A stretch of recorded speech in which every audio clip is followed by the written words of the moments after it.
our book.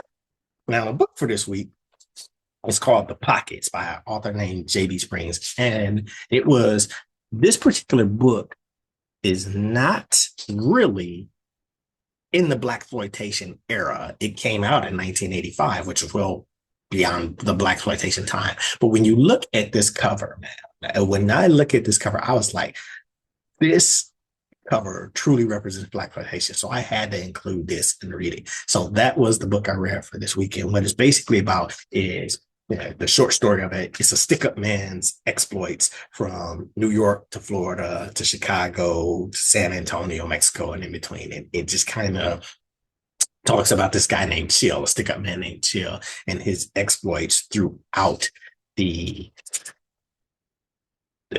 throughout being in the game or being in the pocket. The pocket represents being into the game. And what it's ultimately about is this cop who has a vengeance against him from back when they were little. It used to be a guy he ran with in the gang, but that guy went on to become a cop. And he basically stumped a mud hole in that kid when they were younger, took over the gang from him, and he never got over that. So he became a cop and had this vengeance out, and ultimately wants to take Chill out of the pocket. So that's what this is about. Throughout this, we see different ladies that he kind of interacts with.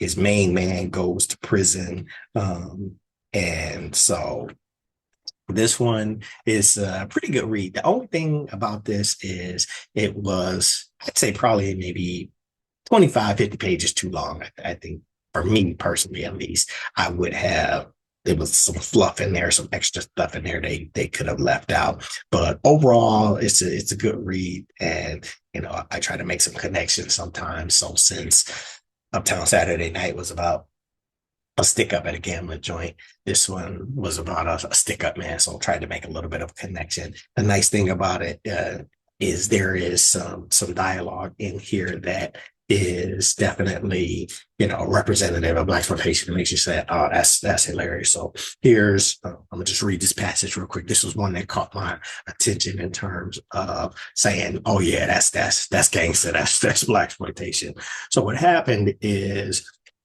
Chill and his girl stuck up this joint. And when they stuck up this joint, they went in. It was like, Chill spoke to the people in the room. This is what he said. That's right. This is just what it looks like, a stick up. You got two choices: be quiet and still, or be dead. One of you buys a ticket, you all do. I'm an equal opportunity killer, and they've got a sale on bullets downtown. Any takers? So, good reading. The author himself, J.B. Springs, he was a prisoner. So it was written or published by Holloway House, and several not a lot, but I'll say several authors on Holloway House. What they did is they actually allow guys in prison they published a lot of books from people who wrote while in prison. I think a lot of authors got the Donald Goines bug because, Goines wrote a little bit when he was in jail, wrote several of his novels when he was in jail, and Holloway House put him on it, the success of Donald Goines. So I think they kind of thought they hit on a formula there and hooked up with several writers who were in prison or in jail and wrote books and put those out. And J.B. Springs was one of those guys.